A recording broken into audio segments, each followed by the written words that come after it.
उटंगन नदी पर रेहावली में बांध बनाने की योजना शीघ्र आगे बढ़ेगी। Doctor Manju Bhadauria. Civil society of Agra ने उटंगन के मानसूनकालीन गेज की सूचना उपलब्ध करवाई। जिला पंचायत अध्यक्ष उटंगन नदी पर फतेहाबाद तहसील के रेहावली गांव में बांध बनवाने की योजना के क्रियान्वयन के लिए गंभीर प्रयास करेगी। सिविल सोसाइटी ऑफ आगरा के प्रतिनिधियों से शमशाबाद रोड स्थित अपने कैंप ऑफिस पर चर्चा करते हुए कहा कि योजना न केवल उपयोगी है अपितु भूगर्भ जल के स्तर में आ रही गिरावट थामने को बेहद उपयोगी है।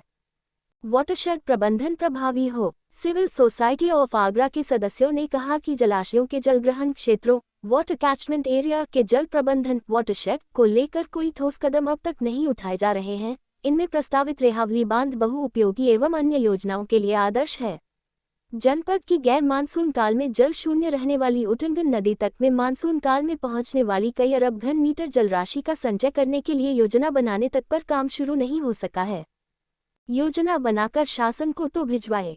सिविल सोसाइटी ऑफ आगरा की ओर से अनुरोध किया गया कि उटंगन नदी में पहुंचने वाले यमुना नदी के उफान को समेटे रखने के लिए कार्य योजना बनवाकर शासन को तो विचारार्थ भिजवाए, जिससे कि उसकी फंडिंग और क्रियान्वयन पर कार्य शुरू हो सके।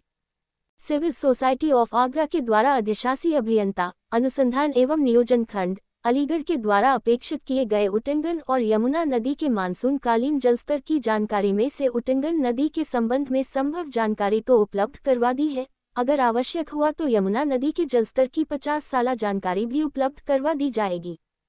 सोसाइटी के सदस्यों ने जिला पंचायत अध्यक्ष से कहा कि उटंगन नदी केंद्रीय जल आयोग के नियंत्रण या प्रबंधन में नहीं आती।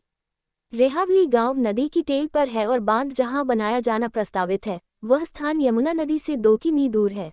मैं Anil Sharma, secretary civil society of Agra. हमने डॉक्टर मंजू भदौरिया जिला पंचायत अध्यक्ष जी से मुलाकात की और हमने उटंगन, जो कि राजस्थान में गंभीर नदी के नाम से भी जानी जाती है, उसका गेज का डेटा पिछले कई सालों का उनको दिया, जो इरिगेशन डिपार्टमेंट ने कहा था कि ये डेटा अवेलेबल नहीं है।